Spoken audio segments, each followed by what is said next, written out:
Right now, a tiny parasite is making thousands of Americans sick with explosive diarrhea, and for weeks, nobody could say where it was coming from. Well, today, that finally changed. Investigators pointed to the lettuce from one single company called Taylor Farms. And once you see how much of our food quietly runs through that one company, you'll understand why this outbreak spread to so many states so fast. There's also a major twist here. The lettuce may not actually be the source. It may already be in our water, according to an infectious disease specialist writing today in Forbes. And that question, what is actually in our water and the water that our food is grown with, leads you somewhere you'd never expect, including these giant data centers that are powering AI models like ChatGPT. So in this video, I'm going to help you learn which foods are completely safe for you to keep eating right now, plus a simple cutting mistake that most people are making without even knowing it. Stuff like that can protect your family this week. Then I'm going to get into the bigger story, how our food and water systems got this fragile, and why the people who are supposed to catch these outbreaks keep falling behind. I'm also going to answer two questions that I get from most worried families. Do these old herbal remedies people use for parasites actually do anything? And if you take no medicine at all, can your body beat this on its own? The answers are genuinely reassuring. Every one of these topics is here for a single reason: to keep the people you love out of a hospital bed this summer. So if you have an older parent or a spouse that's going through cancer treatment or a friend who eats a lot of veggies and salads, share this video with them right now. I'm Neal K. Shah, a Johns Hopkins and NIH-funded caregiving researcher and the CEO of Diarrhea. I've helped thousands of families navigate aging, dementia, and serious illness. I'm not a clinician, but a leading researcher and innovator in caregiving, and also a caregiver myself. And when an outbreak like this hits the people that we care for, the older, the immunocompromised, my job is to help you keep them safe. Now let's get into it. For weeks, I think the strangest thing about this outbreak was the silence. Thousands of people sick, no source. Well, that may have just changed. As of today, this recording, investigators have linked these illnesses to shredded iceberg lettuce supplied by one company, Taylor Farms, and served at some Taco Bell locations across Michigan, Ohio, West Virginia, Kentucky. Here's a caveat before the accusation, because this is a kind of moment, where I think the facts really matter. This link comes from a source close to the investigation, and it was reported by the Washington Post and CNN, but not yet an official government confirmation. And as of today, no formal recall had been issued. Taco Bell says health officials have not confirmed any link to a specific ingredient or supplier, and that are already proactively removed some of these items as a precaution. But I would treat this as a strong lead, just not yet a verdict. Remember in our first video, I told you the story about how everyone blamed California strawberries in the 1996 outbreak, and then it really turned out to be Guatemalan raspberries? Sometimes in a fast-moving illness like this, we don't know the verdict, so we don't want to rush to conclude. But here's what's not in dispute, and I researched this extensively: who Taylor Farms is. And that part should scare us. You may think you've never bought their product in your life. Well, unfortunately, you almost certainly have. Taylor Farms is the largest producer of fresh-cut salads and vegetables in North America. It's a multi-billion-dollar corporation that's churning out well over 165 million servings every single week from the Salinas Valley of California, the place they call the salad bowl of the world. They don't just sell it under their own name. They also quietly pack the store brand salads for Walmart, Kroger, Costco, Trader Joe's, and they supply the shredded greens for McDonald's, Chipotle, Subway, and Taco Bell.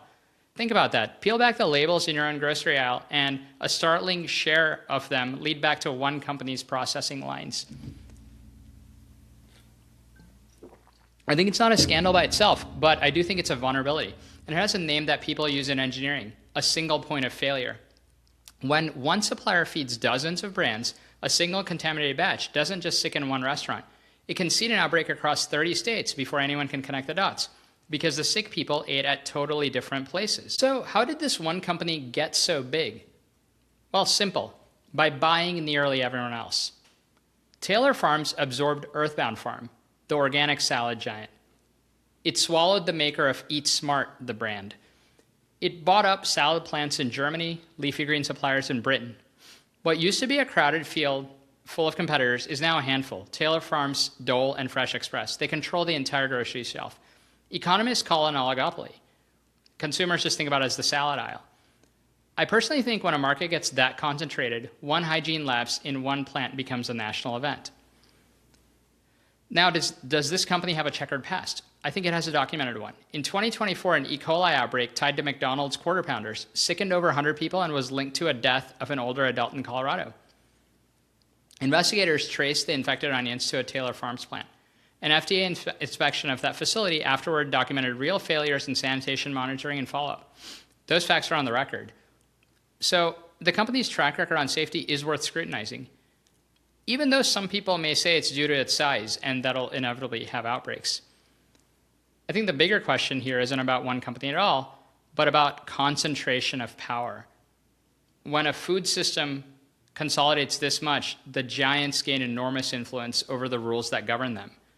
Food and agriculture interests have spent heavily lobbying Washington, D.C. every single year, and industry groups have often pushed successfully to delay food safety measures. The very rule designed to let investigators trace tainted food back to its source quickly, that was pushed back by about 30 months recently. Federal foreign inspection numbers have hit a historic low. I'm not saying who to blame here, but I'm telling you the structure, that fewer companies with more concentrated power leads to slower oversight and an outbreak that's already taking weeks to get a name. If you like the story underneath the story and that's why you're here, please subscribe, because this is exactly the stuff I love digging into, and I hope this helps inform people. Now the waterborne story. Some people say the source may not be the lettuce at all, but it may be what the lettuce drank. So in my last video, I told you about a leading food scientist, Dr. Donald Schaffner at Rutgers, who noticed these cases clustering really hard around Lake Erie, like all over Michigan and Ohio, and suggested that the outbreak looks more waterborne than foodborne. Today, that theory got a serious boost. Dr. Judy Stone, writing in Forbes this morning, laid out the case bluntly that it's water, not produce, likely driving an outbreak like this. She anchored in an interesting number. About 45% of the irrigation water used on American crops is surface water, the kind that sits exposed to leaking septic tanks and failing sewer systems. Sit with that, with what that means for a second. If the water sprayed on a field carries this parasite, then the lettuce versus water debate is like a false choice right now. The water is simply how the parasite climbed into the lettuce. A former FDA food safety official, Frank Yanis, put it plainly that the role of water in spreading this parasite is underestimated, and water often serves as a pipeline that contaminates produce. So what if these two rival theories may be the same story, just told in different ways?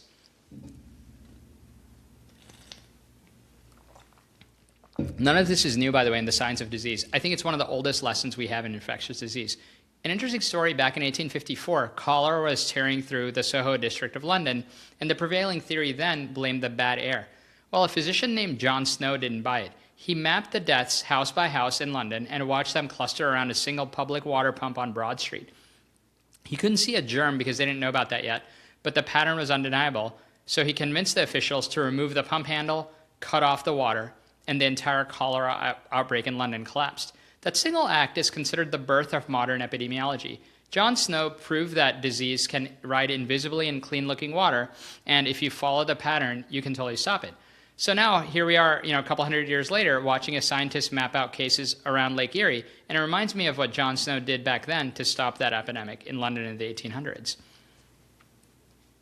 I think we've also relearned the lesson painfully in our own lifetime. In 1993, the city of Milwaukee had one of the worst waterborne outbreaks in American history from its treated municipal drinking water. A parasite called Cryptosporidium, that's a cousin of the one we're discussing right now, slipped through the filtration system. Estimated 400,000 people got sick, which is more than half the population on that water system, by the way.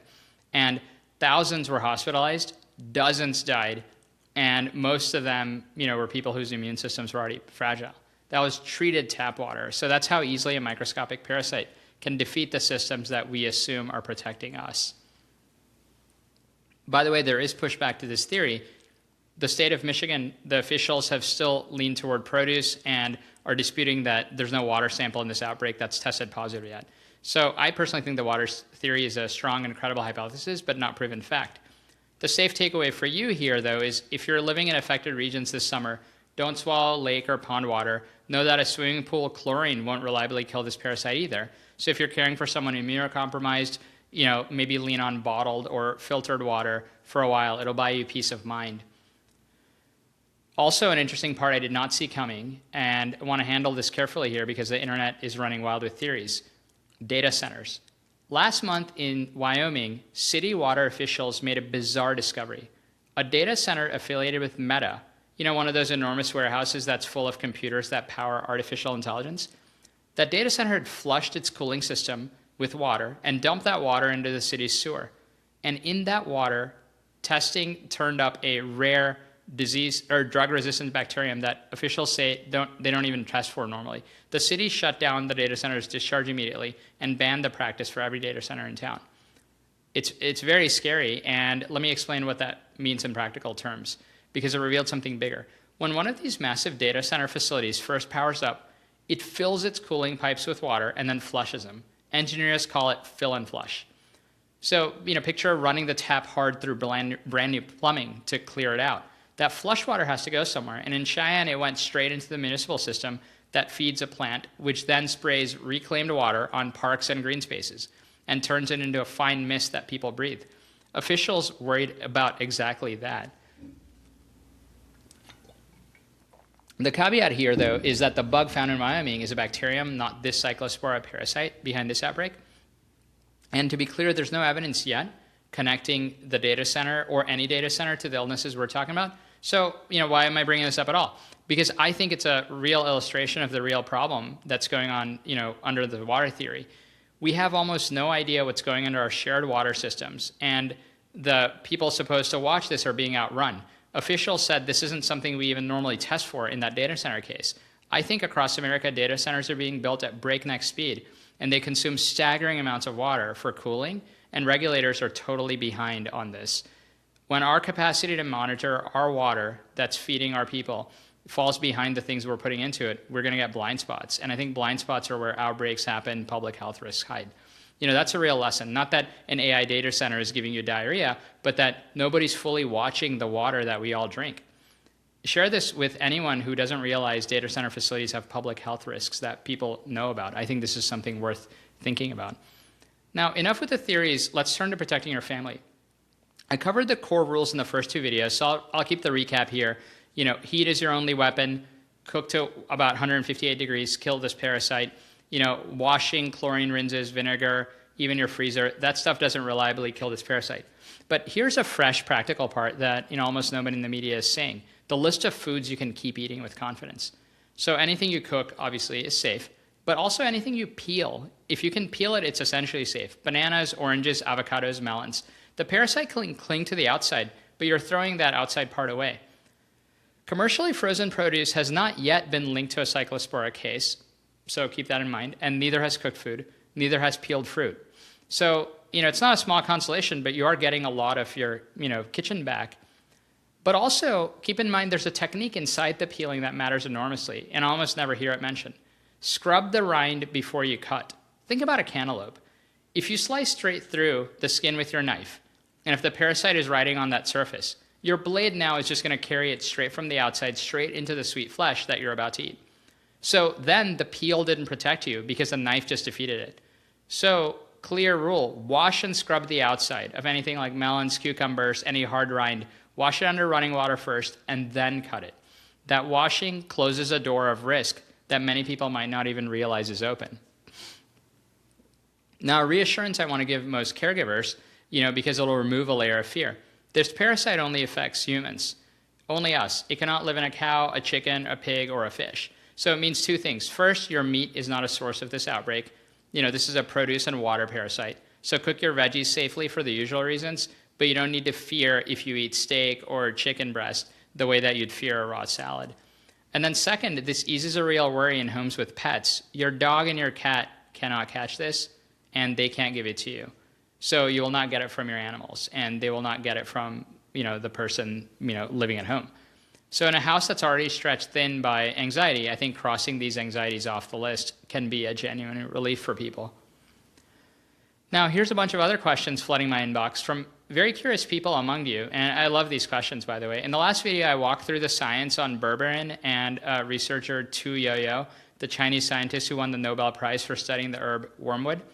So many of you asked the deeper question, why do ancient cultures reach for herbs against parasites in the first place? And do any of these natural remedies hold up? I think that story deserves its own segment, and I spent a bunch of time researching this. I've covered the antibiotics, that are already working in some of the earlier videos, so this part is purely for the curious. And for those of you who may not be able to take the standard treatment or have allergies and want to understand every possible avenue for treatment. So, also, just so nobody misunderstands, there is no human study yet showing any of these herbs treat Cyclospora, but what I'm going to talk about is history and biology. This isn't a prescription, but with that in mind, it's a fascinating story. For thousands of years, traditional Chinese medicine and Indian Ayurveda both built entire categories of treatment around expelling parasites. In Ayurveda, they called the whole class of parasitic illnesses krimi, like Krimi, and the classic remedy was a plant called Vidanga, along with neem, that's a tree so bitter and so central to Indian medicine that it's called the village pharmacy. When facing parasites in China, traditional medicine reached for wormwood, garlic, and areca. Now, why these plants across cultures, that often never spoke to each other? Here's the beautiful part of history. Plants can't run from the insects and worms that eat them. So over millions of years, plants evolved chemical weapons, bitter, pungent, slightly toxic compounds meant to poison their own parasites. Ancient humans, just through nothing but trial and error and generations of observation, learned to borrow those plant weapons and turn them against the parasites that infect us. They may not have known about the detailed chemistry, but they knew the pattern. And I think there was real folk wisdom doing real science that just without the modern vocabulary that we use. And it brings me to the discovery that several of you have flagged, and it's the most interesting item on my desk this week, turmeric. Some recent research has come out circulating about how turmeric may be an effective weapon against Cyclospora-like parasites, so I dug into it. The compound that makes turmeric golden is called curcumin. That's the spice in your curry. The Cyclospora parasite has a very close cousin called Eimeria. That's the parasite that causes a similar disease in chickens. And they're such close relatives that scientists literally use Eimeria in the lab as a stand-in for Cyclospora, which is nearly impossible to grow otherwise. And in study after study, but in test tubes and in poultry, not in humans, curcumin from turmeric has shown real activity in fighting Eimeria. It damages the parasite's infectious stage in a dish. It infected chickens and improved survival and reduced the parasite spread. So what I find genuinely compelling here is the why. Researchers have proposed a real mechanism here. Curcumin appears to hit the parasite with oxidative stress. Think of that as a chemical rust that overwhelms the parasite's own repair systems. And that makes it harder for the parasite to invade the cells that are lining the gut. It really seems to attack the bug and also shore up the host's defenses at the same time. I think it's a really interesting and plausible biological reason that these effects can show up. But I also have to caveat this heavily that so far this is just animal and test tube data in a cousin parasite, not in the real one that's circulating right now, and not yet proven in a single human being. So it may be a promising mechanism and maybe a reason to run a human trial quickly, but it's not necessarily a reason to swap a proven treatment for a spice jar. So I just think the value here is understanding and appreciating that our grandmothers weren't foolish, and even modern research labs today keep finding real chemistry hiding inside these ancient remedies. I personally think that wisdom of our ancestors is worth respecting and worth studying alongside modern medicine. If this type of balance of curiosity and honesty is what you came here for, please subscribe and share with others, because I hope to keep sharing balanced perspectives to help you think and better protect your loved ones. So now, to understand why this bug behaves so strangely, you have to understand what it even is, because parasite, bacteria, and virus are words that I hear often getting tossed around like synonyms, but they're wildly different creatures. So let me make it simple. A virus barely counts as alive. It's just a scrap of genetic code in a protective shell, and it can't do anything on its own. It's like a burglar with no tools. It breaks into your cells and forces your own machinery to build copies of it. Think about those are things like the flu or COVID.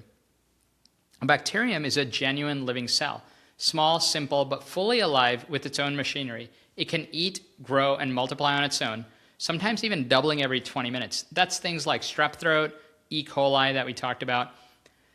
A parasite like Cyclospora is a totally different order of thing entirely. It's not a scrap and it's not a simple cell. It's a complex, complete organism with a cell nucleus, much like our own, and a genuine life cycle with distinct stages. It's almost closer on the family tree of life to us than to a bacterium. Parasitism turns out to be one of the most successful survival strategies on Earth, and it evolved over and over across totally different branches of life, because letting another creature do the work of keeping you alive is evolutionary, I think, a brilliant cheat. And that complexity is exactly why this parasite plays by rules that are dangerous. Remember from our earlier video when Cyclospora leaves the body, it isn't ready to infect anyone yet? Well, this is interesting. It has to sit out in the world, in soil or on a leaf or in water for 1 to 2 weeks to mature before it can make the next person sick. By comparison, a virus like norovirus is contagious the instant it leaves your body, which is why it was like exploding through nursing homes overnight.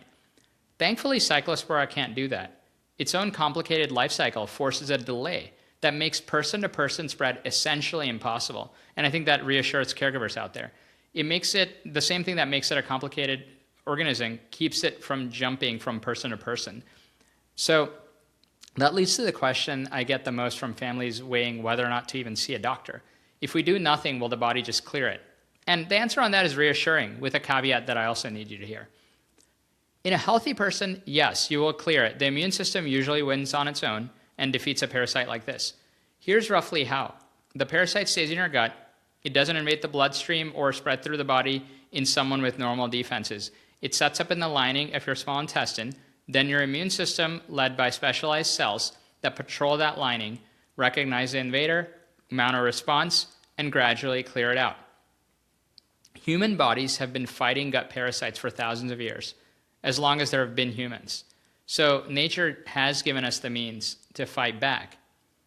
But here is the caveat, and it's the reason that actual treatments exist. The body wins on its own. That can mean a miserable, relapsing, weeks of watery diarrhea that sometimes can even drag out for a month, fading, then coming back, fading, then coming back. For a healthy 40-year-old, I think that can be a really awful month that you might want to cut short. But for a frail 80-year-old, those same weeks aren't just unpleasant. They could be totally dangerous because the real threat wasn't just the parasite. It could also be the dehydration that comes with that. This is why doctors are often recommending treatment for basically everyone. Not because your body can't win, but because winning slowly and taking the risk could cost a vulnerable person way too much along the way. And especially in someone whose immune system is really compromised, the body may not be able to clear it at all without help. So then this can stretch on for months on end and lead to much more health problems. So I think my personal takeaway here is balanced and nuanced. A healthy immune system is a remarkable thing of nature and may likely beat this on its own given weeks. But for the older, the frail, the immunocompromised, the people this channel exists for, and even for many of us, weeks aren't exactly, that's not something you want to gamble. Push fluids, watch for the warning signs, seek treatment or advice from your doctor, and do not wait it out alone. Now let's think about what we've covered here. A single company, Taylor Farms, at the center of an investigation because our food system funnels through fewer and fewer hands. A water supply that no one's really watching fully, from all the way back from a London pump in 1854 to a Wyoming data center last month. Ancient plants hiding real chemistry that we're only now decoding. And a human body, given the chance, that still knows how to defend itself.